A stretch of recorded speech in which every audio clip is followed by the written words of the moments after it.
Hello everyone, welcome to another video. In today's video, I will be talking about how to deploy Prometheus and Grafana monitoring stack in production, okay, for your application. So in my last video, I spoke about how to deploy EKS clusters in AWS in production using Terraform modules. So we will use the same concept here as well. Okay, so this is one of the approaches. This is not the only approach that you can use in production, but this is one of the approaches that you can use and you can explain in the interviews also, that this is how we deploy our Prometheus and Grafana monitoring stack. Okay, so yeah, so now suppose you have already deployed your EKS clusters using Terraform module, and you also have your main application workloads deployed inside your EKS clusters. Here I have taken the example of Spring Boot, but it can be any application. It can be it can be Python application, or it can be Node.js. It can be any kind of application, but just as an example, I'm taking that your applications are deployed, or the applications are using Java Spring Boot framework, okay, which are deployed as pods inside your EKS clusters. Okay, so now in terms of the monitoring stack, what we will do, the first thing is we are going to use a Helm chart. It's called kube-prometheus-stack chart. So this chart can be used to deploy your Prometheus instance inside your EKS cluster itself, which is going to collect and store metrics both from your clusters and your application. Okay, so this is going to be our first instance that we can deploy using this stack chart. Okay, so this is going to be the interface where the metrics are going to be sent by your cluster and your applications. So in terms of EKS, we already know that any Kubernetes cluster, it exposes a Kubernetes API, which we can use to collect metrics related to nodes, pods, containers, all the resources that we have.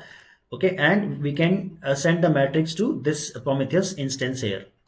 Similarly, for the applications, inside the application source code, we will uh, we will do some additional configuration, like we will add the libraries which this application needs to forward its metrics to this Prometheus instance here. Okay, so those configurations have to be done in the application source code.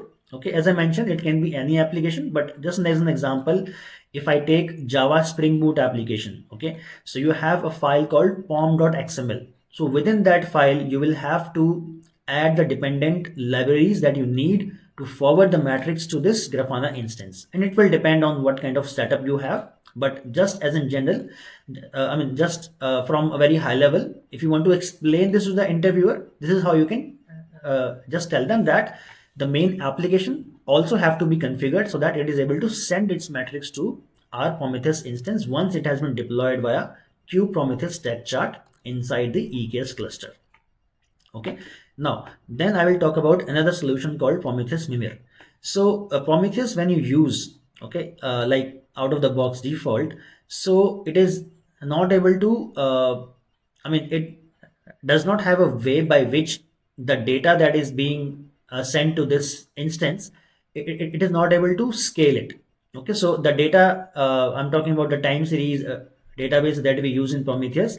So that database is not available to us in a highly available mode. Basically, you cannot scale that data, or you cannot store it for some long duration of time. Okay, so to overcome that problem, what we use another solution called Mimir. Okay, it's called Mimir, or sometimes it is called Prometheus Mimir. So now what will happen once this Prometheus instance has the metrics which have been sent to it by the applications and the cluster, it's going to forward the metrics to this solution called Prometheus Mimir. So we will have like one more instance of this application installed using the same kube-prometheus stack chart, and this has the ability to horizontally scale the database that we have for the for all the metrics that this agent is able to collect, okay, and store. So all the metrics, all the data will be forwarded to this Prometheus Mimir now, and it's able to horizontally scale, and it can store it for long duration of time also. Okay, Mimir. Okay, how it is done, that I'm going to talk in some other video, but on a very high level, just want to just want to make you understand that this is how you can set up your monitoring stack in production I'm talking about. Okay, so once again, your all the metrics is going to be forwarded to your Mimir. Okay, and then what we use now, again we will use some Terraform modules. Okay, so we can again use Terraform modules to create Grafana alerts and dashboard. Okay, just before that, so just like we have deployed Prometheus and Mimir solutions, okay, similarly we can use a Terraform and Helm to create another instance of Grafana. Okay, so just ensure that you are able to understand that we have three things to deploy here. We have the standalone agent Prometheus, we have Prometheus Mimir, and we are deploying Grafana. All these things, I mean, these two are being deployed via kube-prometheus-stack chart. This Grafana is once again is deployed via a separate Terraform module. Okay, that module also uses a Helm chart to create this Grafana instance. So once we have these two set up, then we have our Grafana instance as well available. Then what we do in Grafana, we set the data source. Okay, because Grafana is used for uh, getting the dashboard and alerts. So basically it is a visualization tool. So how it is able to visualize it? It is going to visualize all the data that has been sent by the Prometheus Mimir data source. So we are going to uh, do some configuration in Grafana UI. We are going to set its data source to collect metrics from Mimir. Okay, so this is going to send its metrics to Grafana instance here. Okay, so once we have this available, then again we can use Terraform modules, okay, to create the alerts and dashboards via a Terraform script file. So you have two options here. Either you can use a UI to create the alerts and your dashboards manually from the UI, but in companies, what we want, we want to script everything. So what we do, we create another module, okay, Terraform module. This will have the configuration of all the alerts that we want to create for these applications and this cluster. Similarly, we can create the Terraform script or the Terraform module to create the Grafana dashboards for Spring Boot applications or any applications and our EKS clusters. Okay, so this is how we do it.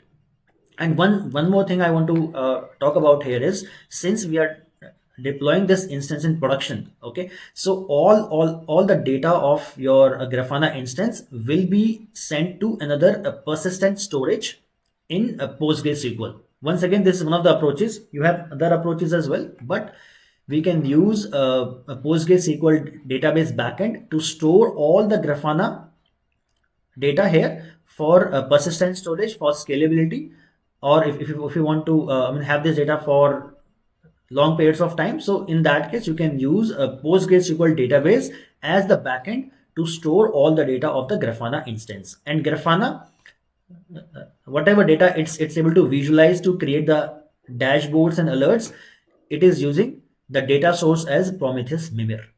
Okay, so this is how this entire workflow and the setup can be done in production, and this is how you can explain in the interview as well. Okay, I hope I was able to explain this to you well. If you have any doubts, please reach out to me in the comment section. Okay, and yeah, and I'm going to give you the notes also, which you can refer to revise all the concepts around this particular setup. All right, so that's all I wanted to cover in this video. I hope it was useful. Okay, if it was, please hit the like button and please subscribe to my channel. Please share this video with others. It can help someone get the job.